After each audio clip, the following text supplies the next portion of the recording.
Welcome back, everyone. I hope you're all doing quite well. We left off with Rolling Thunder and the crew had just walked through the area of chained trees. And now this is chapter 18, Chief Frank Temoke. It was dark by the time we got back to the car. We were tired, cold, and hungry. Now how about stopping just around this bend for a minute? Rolling Thunder said. I've got a bundle of herbs by the side of the road up here. He picked up his bundle and placed it in the back of the car. We drove all the way to Ellie in silence.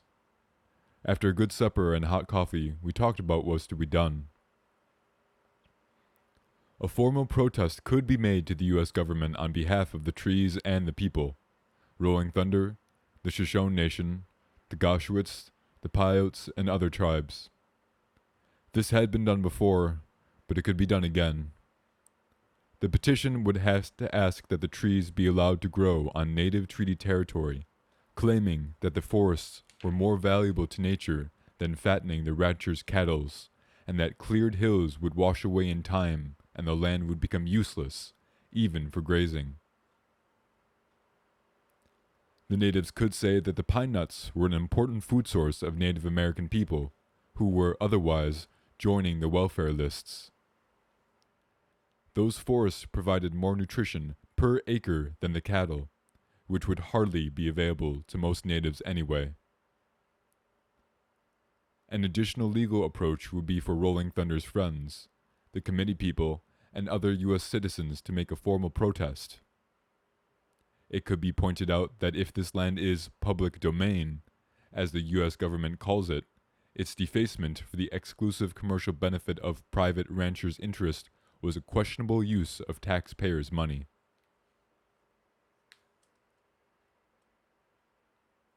It was the obvious that protest alone could not save the trees. There were other possibilities, such as a court injunction against the chaining, but that would take time. The first order of business, as Rolling Thunder saw it, was to begin the process of informing people. Few people, even in Nevada, knew about the chaining, although nearly everyone was adversely affected by it. Rolling Thunder felt that a meeting in Ellie with local traditional natives and the committee people from San Francisco would be the best beginning. The local paper would show up, and we could get out a mailing. That would begin the information process. Rolling Thunder hoped that eventually many white people would help, and thus be helped themselves. This was Rolling Thunder's way, wherever possible, to enlist the support of non-natives in eliminating the unjust treatment of the native. In turn, the white man would be helping himself where he needed help, in learning about himself and becoming wise about the earth and its inhabitants and how everything works together. This kind of learning process would contain quite a few surprising lessons for white students. We inquired about a meeting place. We were offered free use of the copper room in Ellie's Nevada hotel for the following Saturday afternoon. The manager took Rolling Thunder downstairs to have a look. That's going to work out fine, Rolling Thunder told us. And they're real nice people too. Real fine people. Well, we'd better get starting back, I guess. A few days later, we were prepared to visit Chief Frank Temoke on the Ruby Valley Reservation. Rolling Thunder and Richard Clemmer had drafted a letter to the Secretary of the Interior, which we hoped Chief Frank Temoke would sign. The letter protested the destruction of thousands of acres of forest on native treaty territory and other treaty violations and injustices committed against the Russian Shoshone Nation and other tribes of natives. It also raised the issue of forced adoption of native children into non-native families. Since the Council Grove lecture, I had heard Rolling Thunder speak many times about what he had called the kidnapping of native children. For generations, the Bureau of Native Affairs and other agencies and members of the Mormon Church and other Christian sects have been breaking up the Native American families. Under its educational system, the Bureau of Indian Affairs purposely assigned Native children to boarding schools too far from home to maintain meaningful family communication, and forbade them to use their native language and customs. Christians have looked upon the natives as heathens and have used forced adoptions as a means to get native children into Christian homes. Mormons consider natives a chosen people of Israel and take it upon themselves to arrange for their salvation. For most natives, salvation means tragedy. Welfare agencies are commonly used by other groups and individuals as a convenient instrument to carry out such unilateral adoption proceedings. Often, without warning, the county sheriff or deputy appears on the reservation to take frightened children from their shocked and protesting families. Whether the purpose is to re-educate or acculturate the children, to anglicize, modernize, or Christianize them, the forcible separation of Native American children from their parents is kidnapping or child stealing, and will be judged a crime if committed against a less helpless people. Paragraph 2 of the letter protested the kidnapping of Native children.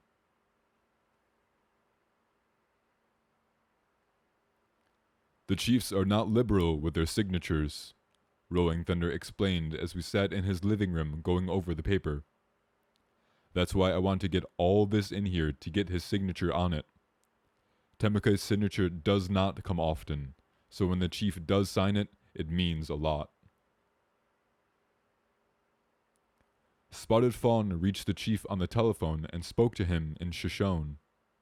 Spotted Fawn was a Shoshone and related to the chief, but Rolling Thunder, a Cherokee adopted into the Shoshone tribe, had to speak English to the chief. I wondered how this worked. I had heard the chief used very little English. Chief Frank Temoke agreed to meet Rolling Thunder, but he was not likely to make the trip to Ellie. The only way to get his signature on the petition was to go out to Ruby Valley, a ride of over 100 miles with nearly half the distance unpaved. We started out at 8 o'clock at night. Ruby Valley looked familiar to me even in the dark. I could see lights burning in some of the houses where Rolling Thunder had found no one home that day last summer. We drove far beyond those houses before we reached the home of the chief. I had never seen this place before. It looked large and relatively modern.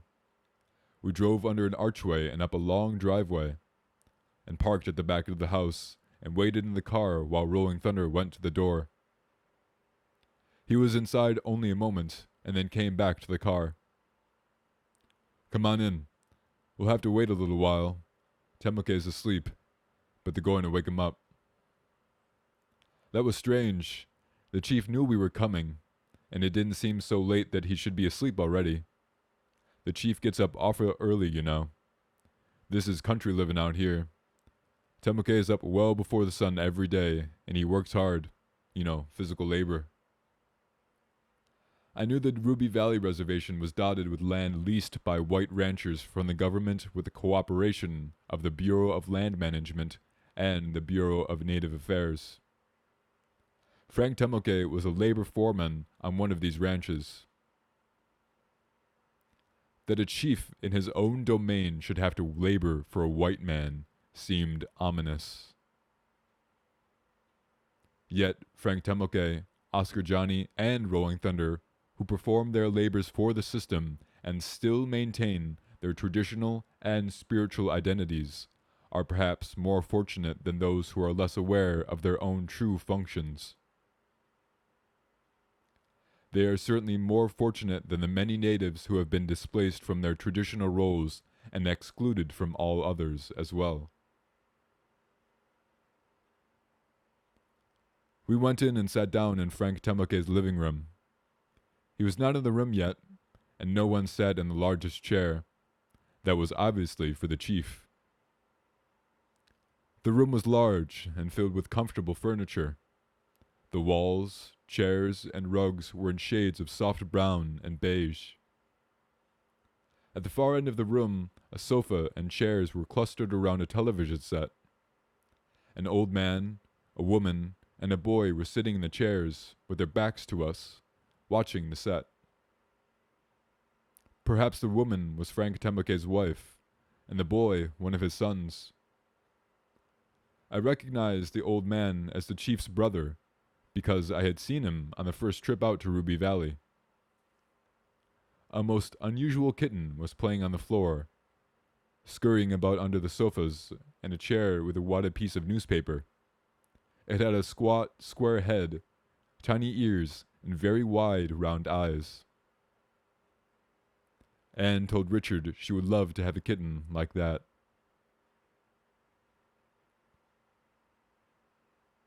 Rolling Thunder began to tell us about a time, years ago, when there had been a chaining not far from this house.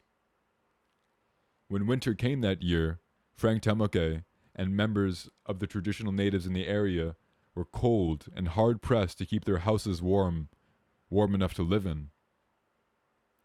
A few of the thousands of trees that had been raised in the area had been left to rot, and they would have provided enough firewood to solve the heating problem. The chained area was close enough so that hauling a few trees away would have been a manageable task.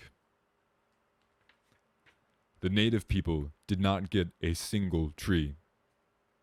Some white person in authority warned them that they were not authorized to take any of these trees which, dead as they were government property.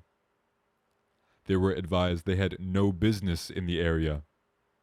In reality, Rolling Thunder pointed out, Temoke and his people were the authorities, if there could be an authority over the forests, because the trees were on native treaty land and no one had any business cutting them down in the first place. Frank Temoke entered from the back of the house. He walked in and sat down in his big chair. He was dressed in boots, well-worn jeans, and a heavy-duty red shirt. His gray hair was cut short, but his face held the Indian nose and deep-cut culture lines typical of the wise old native. He had a calm and mild bearing. He said something apologetic about having been asleep. I realized that he could communicate in English, if he chose to do so. Rolling Thunder made a few pleasant inquiries, and then quickly came to the point. There was no need to waste the time of a chief with trivial conversation in a foreign language. Rolling Thunder reached into his briefcase and said he would read the paper that had been prepared for his signature. "Guess I'm getting old," Rolling Thunder allowed, reaching into his shirt pocket. "I've got to wear glasses for reading like this nowadays." The chief gazed seriously through his own glasses and simply said, "Me too." Rolling Thunder arranged himself in his chair and held the paper so that it would receive the best possible light from the table lamp at his side. He read aloud,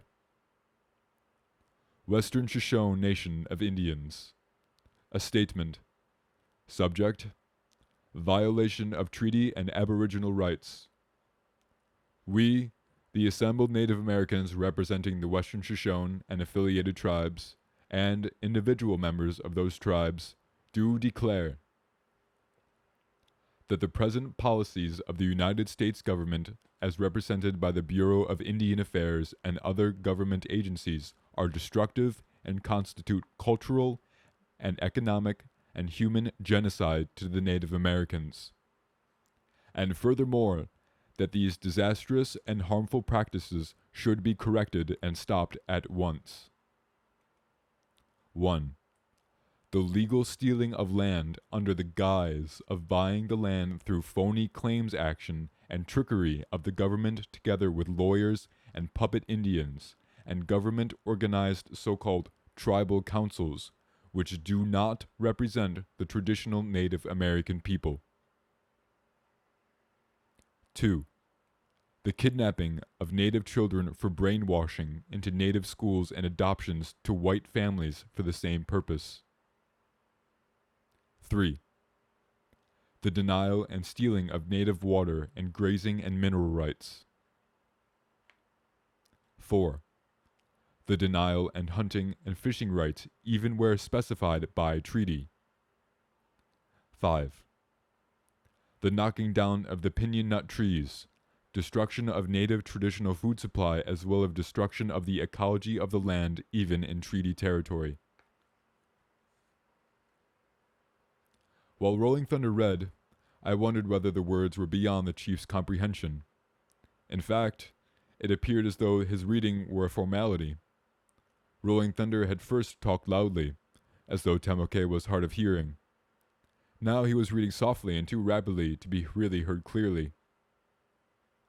The chief seemed to be not even tried to understand, for when Rolling Thunder began to read, he attended to the television set far across the room.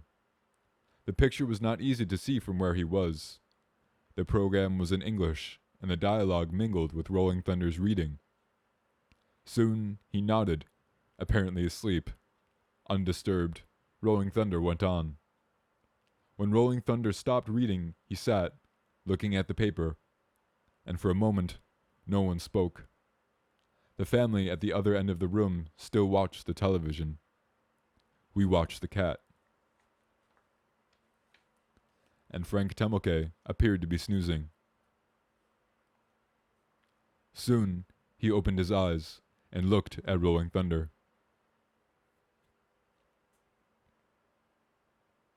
Rolling Thunder walked over to the other part of the room and began talking to the chief's brother. He knelt down beside him.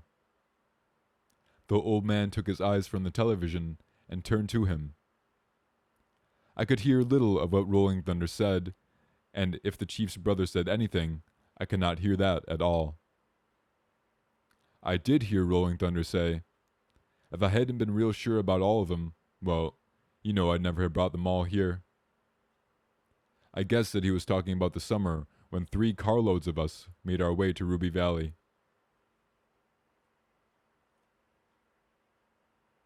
Frank Temoke began to speak softly. It took me a moment to begin to understand. He was repeating, almost word for word, some of the lines that Rolling Thunder had read to him. Rolling Thunder returned to his chair, and Temoke began to say something about some native woman on a reservation, someone who had her children taken from her. He looked at Rolling Thunder and said, now they can talk about too much drinking, Read that again. Rolling Thunder found the part Chief Frank Temoke appeared to be talking about, and read it again while the chief once more stared blankly at the television set. The kidnapping of Indian children for brainwashing into Indian schools and adoptions to white families for the same purpose. The chief looked at him again and was silent for a moment.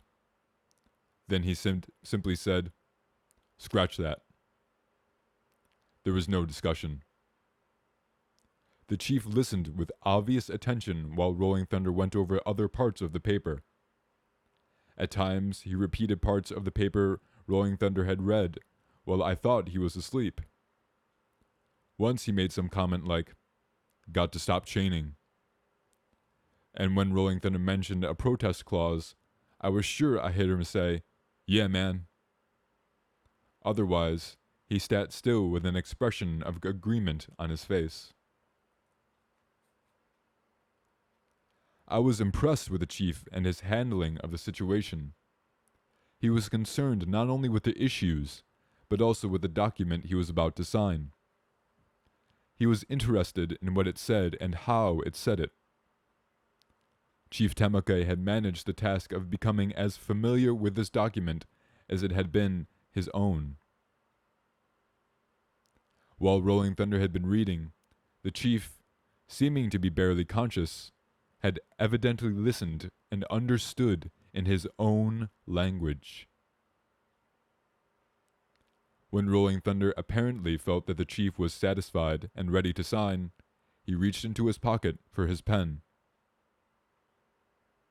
When the chief was handed the paper, he did not even glance at it. With deliberation, he placed his signature where Rolling Thunder pointed and handed it back.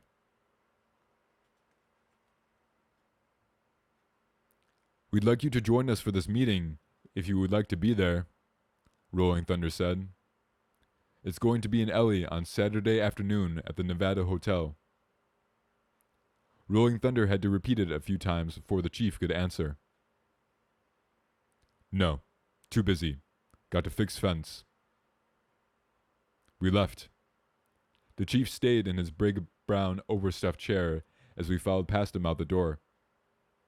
He only nodded his head as we said goodbye and looked half asleep again. When Anne Haverton was just beside his chair, he looked at her and smiled, and I heard him say, "You can keep the cat." Anne looked at Richard. She wanted the cat, but she declined the offer. During the long ride back home, Rolling Thunder told us about the recent story of Ruby Valley Raid, when he and Frank Temoke and some traditional Shoshone put on their so-called war paint and ran a group of hunters off the reservation. "I told you about the time, didn't I? That we all ran the drunken deer hunters off the reservation land out here? That event is spoke of as the Ruby Raid. It might be mostly forgotten about now, but it was sure talked about when it happened 3 years ago. The hunters went back and told the story in the bars, and it was repeated all around the towns of Elko and Ellie. It even came out in the local papers, and those hunters who were run off will never forget it. It was the way the whole thing unfolded. Then they made the people so angry. And if you can understand the way it happened and the things that led up to it, you can understand why we did what we did. It was only a few days before the raid that a young guy from the McDermott Reservation was convicted in Winnemucca for shooting a deer out of season. In the first place, our people have been guaranteed the right to hunt food on our own land in our own way. We don't need hunting dates and hunting permits because we don't kill for the fun of it. We hunt and kill animals only when we need to do so to live, to survive. But that's just another broken promise. Now they say that our rights apply only within the reservation boundaries, which they can limit or change around as they see fit. Well, our guaranteed rights apply within the boundaries that are spelled out in the treaties. That does not mean the reservations. In the second place, that young man killed a deer that had been wounded in the hindquarters and would have died anyway, and he wanted to use it to feed his wife and 9 children. His family was starving because he had been poisoned working off of the white man in the mines, and he had been laid off without any compensation. But he was brought into your courts and fined $100, which is a fortune to a man like that. The very next day, the white hunters began coming right up on the reservations and made their camps. They began drinking like they always do and shooting at our people in the distance. Even if they claim we look like deer, there is no excuse for shooting at our people. They began killing deer and throwing the carcasses in the dumps because they're only interested in contests that give big prizes for the biggest trophies. After what had happened, we couldn't take it anymore. So Oscar Johnny began leading scouting parties to keep an eye on the drunken hunters. One group of whites made their camp right inside the house of one of our natives. Frank Temoke went down there to tell those people that they were trespassing upon native reservation, but they laughed at him and began horsing around, insulting him and trying to make him drink some of their whiskey. Temoke is a good and quiet man, but he got angry inside. I was there when he came back and told me what had happened, and I could see how he felt. I asked him if he wanted them off the reservation, and he said, "I want them off." So the word went out to all our people, and you might have some idea by now about how these things are done. These people have no telephones, and many of them live a long, long ways away, but they came. You might ask how many there were, but we don't say. We know, but we don't say. I can tell you that there were a great many, and most of them remained unseen in the hills. There were enough people for whatever had to be done. Even Oscar Johnny's little niece was there. I objected to some of these people at first, but I was overruled, so I agreed.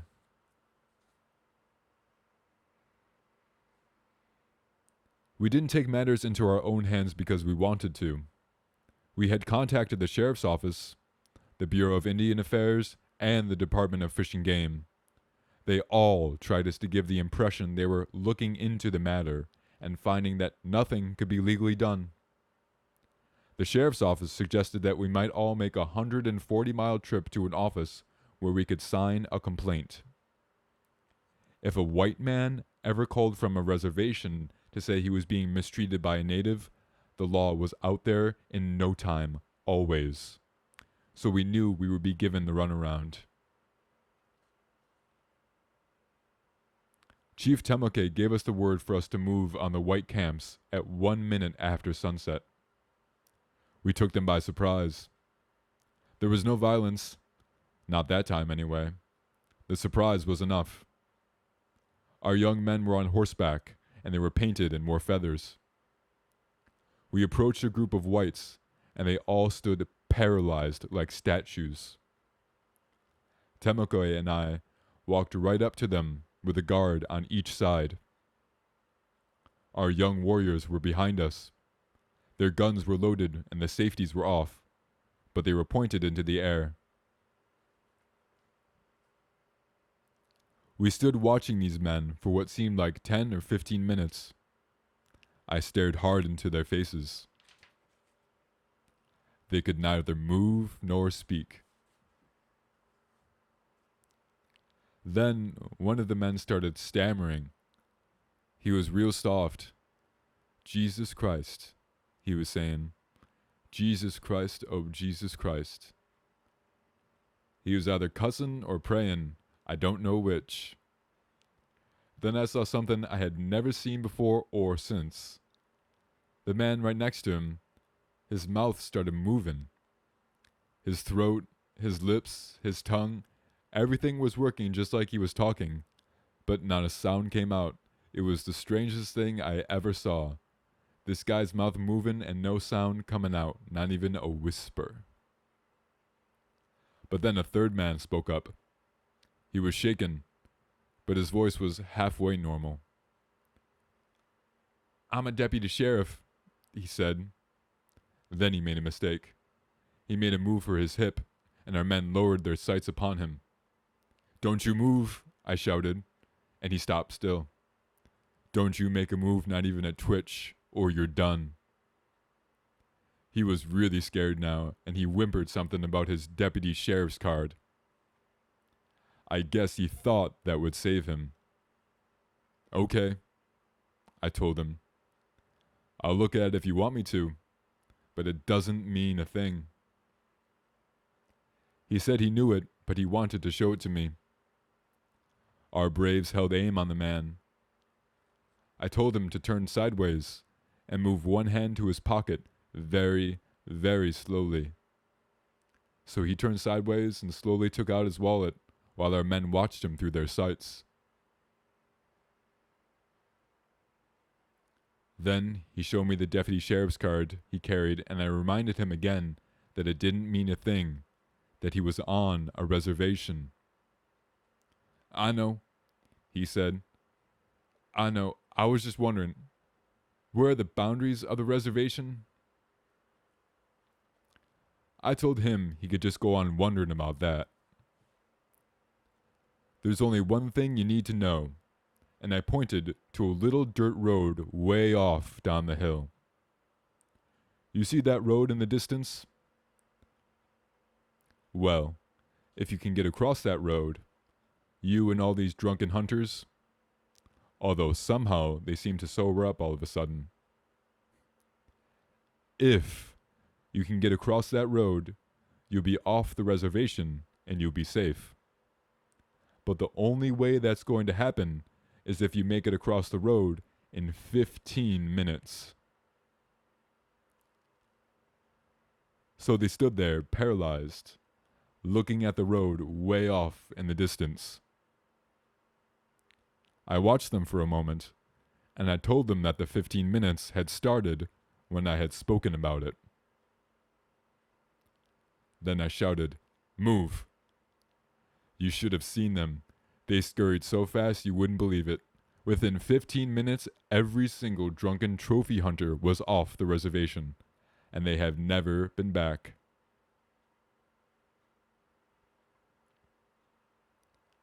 We drove a while in silence. Then, as if he sensed we had more questions to ask about this night's events, Rolling Thunder spoke again.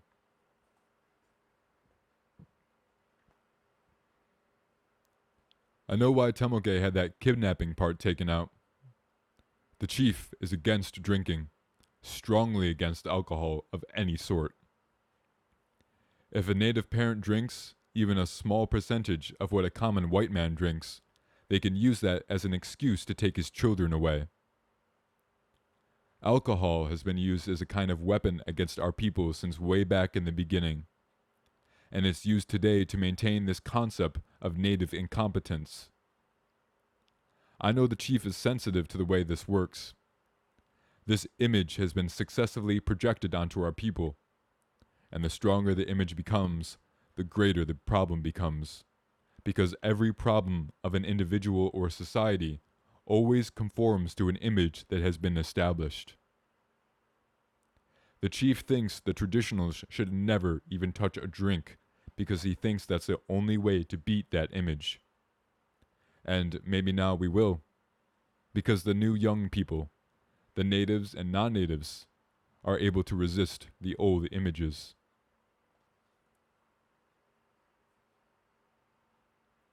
What Temoke thinks is that if we bring up this kidnapping business again now, we'll just be providing the chance for the other side to reinforce this incompetence image. He knows about some pretty sad cases that have happened lately. It's a tough problem. The forced adoption of our people is wrong, and we should be able to object to it. But we'll have to wait until we're strong enough to show up their lives and false images.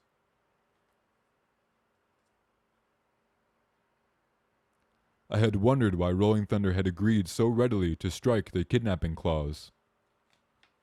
Now I believe I understood. I knew from the stories of how deer hunters had related to this chief, and I thought I could guess how the rancher's owners related to him. But I believed Rolling Thunder related to him as a medicine man relates to a chief.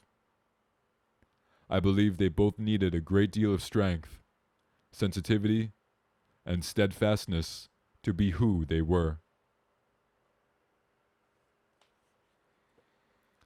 That is the end of chapter 18, my friends. Niawa. Thank you very much.